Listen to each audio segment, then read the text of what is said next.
Your timing is impeccable. Hey everyone, and welcome back.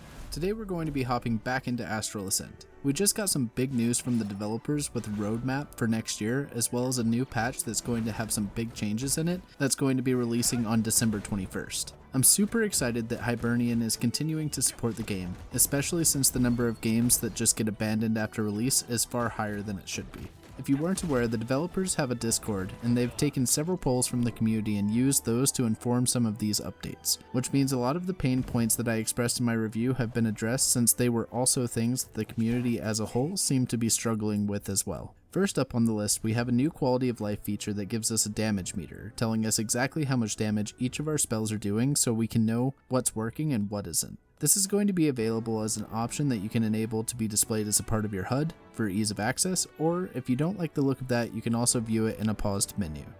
This DPS meter will keep track of both the damage that you've done in your current room as well as the global damage that your spells have done over time. This is going to be an extremely useful feature.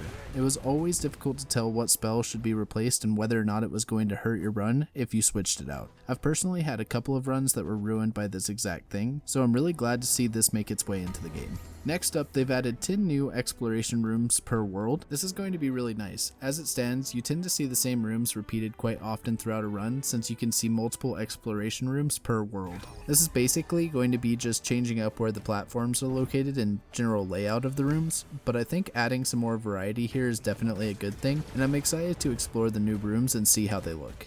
Now, if you watch my review, you'll know that one of my pain points was that it was kind of difficult to find things that synergized well with one another, and that's something that they have addressed with this update by adding a new Zim upgrade that gives you an aura choice right away, so you can immediately know what direction to take your build in. On top of that, they've also added the ability for you to reset the spell choices at the Telluric Ruins with Sun Pieces. And they've added one additional gambit choice at the Merchant in Andromeda's Bar, which is absolutely fantastic. I personally think that all of these changes are a step in the right direction and will make putting a functional build together a lot less RNG reliant by giving the player a little more agency over the choices that they are presented with. One of the other pain points that I had stated was that there were moments where the game lacked a bit of visual clarity, and that is something that they are planning to address with this update as well. As an example, they've said that they've given us the ability to turn off the damage numbers in the options menu, which is a great start. Although watching the damage numbers get crazier and crazier is one of the things that I find quite enjoyable about the game, it is nice that they are trying to find a solution for the screen clutter. Something that I think might help as well is an ability opacity slider.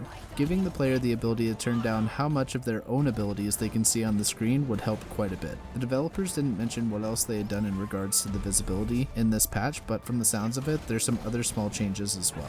Additionally, they've added a full Japanese voiceover and translated the game into Brazilian Portuguese. I'm not too sure how many other languages they are missing, or if they are intending to continue to do full voiceovers for other languages, but it's always good to see them be inclusive and try to not leave anybody out. They also briefly mentioned that they did some debugging and balancing. If I had to guess, that likely means that they nerfed some of the missile-related auras, since that is one of the strongest and frankly easiest builds to put together. I'm hoping they also buffed a fair amount of things as well, but we will have to wait and see what those changes are specifically when the patch comes out. I'm super excited about these upcoming changes, and I'm curious to know if these are changes that you had on your list or if they missed something. Let me know down in the comments. Now let's quickly take a look at the roadmap, which I'll have up on the screen for you here. In February, they will be releasing the Andromeda's Arena update, which will feature a PvP mode at Andromeda's Bar. I'm not sure if this is going to only be accessible in a run, or if you'll be able to play this as an independent game mode. I'm curious to see how this one plays out. I do think that it has the potential to be a lot of fun,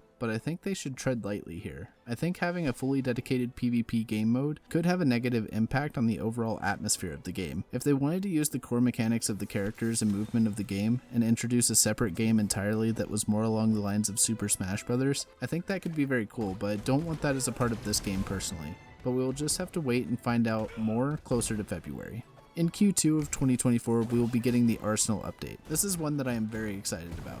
They are going to add new weapon types for each hero with new playstyles along with a new ability system for each hero. I personally think this is fantastic and will give the game far more long-term appeal, giving you multiple ways that you can play each character and allowing you to really pick how you want to play the game. In Q3, we will be getting our first DLC that will include a new character named Yamat and an alternative world as well. I definitely think if they stick to their guns and continue to produce valuable content for free, that there is absolutely nothing wrong with having a DLC like this. I'll be interested to see what the price tag will be and how much content is really offered by it. Ultimately, we will have to wait and see how this pans out, but I think with the goodwill that Hibernian have earned from their community, that this is definitely warranted, and I'll be happy to support them if they keep improving the game and providing value and substance with their updates. Then finally in Q4, we will get a new game mode, which is super ambiguous and they really don't give us anything else to go off of. If I had to guess though, I'd say the new game mode is likely going to be an endless mode of some kind, or possibly some kind of boss rush considering how much emphasis is placed on the bosses of this game.